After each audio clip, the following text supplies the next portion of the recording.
If we start thinking about who's going to be the best offensive team in the NBA for the 2018 season, it's pretty easy to think that the Warriors are going to take this one home again because not only are they just supremely talented, but they have so many different options with the way that they can kill you as an offense. We can just start with Draymond Green. If he's not passing it out to guys from the low post, he could be getting it to them in transition, as he's one of the best passing players in the NBA, regardless of his position. Steph Curry, at any time, could hoist up a three-point shot. The dude attempted about 10 threes a game this previous season where he shot over 40%. I mean, I hope I don't need to tell you much about Steph Curry at this point. They could have Klay Thompson off ball, and that's always a terrifying thing because I guarantee he's getting a screen and he's going to be moving. And it seems that even though teams know that they can't leave him open, he still finds a way to get enough daylight to hoist a shot up, and you could make the argument that when Klay Thompson's hot, there's no one in the NBA who can shoot like him. And then there's Kevin Durant, the guy who can create his own shots better than perhaps anyone in the NBA at this point. I would say he's the second best player in the league, and we just saw how unbeatable he was in the NBA Finals against the Cavaliers. But another aspect of the Golden State offense is the fact that their defense is really good. They were, I believe, the second best defensive team in the NBA this season, so they can kill you in transition, they can create mismatches. And then there's my favorite way that they score, which is when Draymond Green plays the center position. They spread the floor with Andre Iguodala on one side, then there's Kevin Durant, as well as Klay Thompson chilling in the corner, and then Steph Curry just gets a screen from Draymond. I mean, your initial defense has to be there, or else Steph is just going to drop a three-pointer right in your face. But even if you do manage to stop Steph on the initial screen from Draymond, then you're going to have to provide help, and someone else is getting open for three. And we can add to that their off-season acquisitions, one of which being Swaggy P, Nick Young, who had a good three-point shooting season, as well as Omri Caspi, who's been a damn good shooter, and I'm sure the Warriors' offense is going to be as dangerous as ever. But now we can talk about the Houston Rockets, the team who I think has the best chance of dethroning the Warriors as the best offensive team in the NBA, because this previous season they were fantastic. They were second in the NBA in offensive rating for a system that was pretty simple but extremely effective, which was James Harden and then a whole bunch of shooters around him. And I'm sure that this season there's definitely going to be elements of that as well. Harden getting a simple screen and then just kind of figuring it out. But there's the Chris Paul factor as well. And I don't think two playmakers of this magnitude have ever been on the same team together. I mean, Chris Paul routinely averages around 9 or 10 assists, and James Harden just averaged 11 assists a game this previous season. So immediately, it's going to be fun to see just how they kind of figure it out with James Harden and Chris Paul. And the reason I ask that is because, I mean, obviously both of these guys are used to having the ball in their hands all the time. There's going to have to be more off-ball movement. I think James Harden will be the one who's moving off of screens and cutting to the basket. The reason I say him is because, I mean, he's younger than Chris Paul. I would say he's a little more athletic. He's definitely stronger. I think between the two of them, he could handle that style of play a bit more, and it could make Houston's offense, which was already extremely difficult to stop, even tougher. I mean, it's pretty unfair when you add a guy like CP3 to what was already a great offensive team. But then we got to talk about what happens when one of these guys goes to the bench. You know, let's say Chris Paul goes out. Well, immediately Eric Gordon enters the game. And he averaged, 15, 16 points a game this previous season for them, shooting 1 million three-pointers and allowing their offense to be productive even when the second unit was in the game. And then besides that, when CP3 sits, they're basically just going to be the Rockets that we saw all of this season with James Harden three-point shooters. But then James Harden is going to have to sit as well.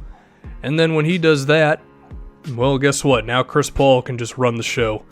It really is pretty insane to have two guys who can just do so much with the ball in their hands as creators on the same team. Now, there could be a fear that Chris Paul's age or just health could hurt this team's record as well as offensive rating. Yeah, I mean, it's possible. He played about 60 games this previous year. There's a chance he could miss some more.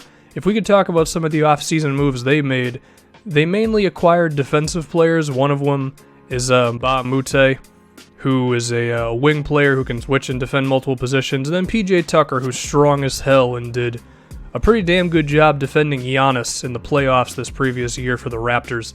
I don't picture either one of these guys really adding to this team's offense. In fact, if these two dudes are playing over Ryan Anderson for certain minutes, I could actually picture that hindering their offense just a bit, while probably making them a better team overall. But for the sake of this video, we're just talking about who's going to be the best offensive team in the league. Still, the combination of James Harden, a whole bunch of shooters, versatility, a great head coach, at least offensively, and Mike D'Antoni, and Chris Paul, these guys are going to be really fun to watch.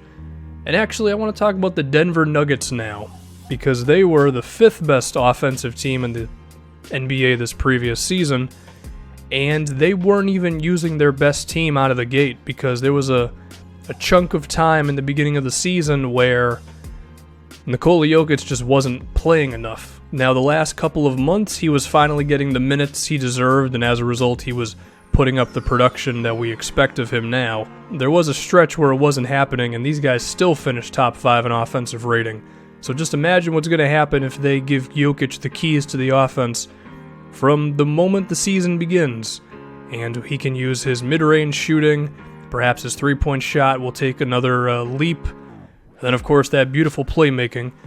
What's Paul Millsap going to do? I mean, I think he's going to do a lot. He's going to give them a guy who can post up, a guy who can handle the ball himself as a big dude. He can be effective in transition. He can cut to the basket. And these are all things that Jokic can play off of very well. And these guys, between Millsap and Jokic, that might be the best passing big man duo that we have in the NBA today. So that'll be something to watch. I do also look forward to Millsap helping them out on the defensive side of the floor, as long as he doesn't fall off a cliff given his age. I think the question with them is just going to be all the perimeter players. Jamal Murray had a moment last season where he looked like a legit three-point shooter, mainly his first month of the season. I think he needs the ball in his hand to be effective. I would actually want him to play the point guard position for them. Who knows if that's actually going to happen. There's also Gary Harris, whose offense keeps on improving, so that's good. I like Denver quite a bit, and I do think they have another jump in them. If we could talk about some other teams, the Cavaliers, I mean, LeBron played 38 minutes a game last season, and they still finished behind the Warriors and the Rockets. Kyrie Irving might be gone. I don't think Derrick Rose gives them some massive leap offensively. For the Celtics, I mean, sure, Gordon Hayward could definitely add something. I think the loss of Avery Bradley is going to prevent them from really going off offensively. But I do picture them making a jump, but, I mean, going from, 8th to 1st, that would be pretty ridiculous. Now, for the Timberwolves, I mean, the talent upgrade for these guys was pretty significant, just going from Zach LaVine and Chris Dunn to Jimmy Butler. And I do expect Karl Anthony Towns to go up another level this season. But, I still don't think it's a perfect fit with these guys. I still don't love Taj Gibson, who's apparently going to be starting at power forward, or Gorgie Dang is going to be starting. Neither one of them provides spacing. I don't think Jeff Teague is the perfect point guard to play off of Butler. I don't think it's going to be a perfect fit. If we talk about the OKC Thunder, yeah, Paul George coming to this team and helping out Russell Westbrook, that'll definitely help him out. But Andre Robertson is still going to be playing significant minutes. And when you have a non-shooter like that, that's always going to be tough. And while I like Patrick Patterson for the spacing he provides, he's not a guy like Ryan Anderson who's going to make a huge impact for you offensively, even if he'll make the team a bit better.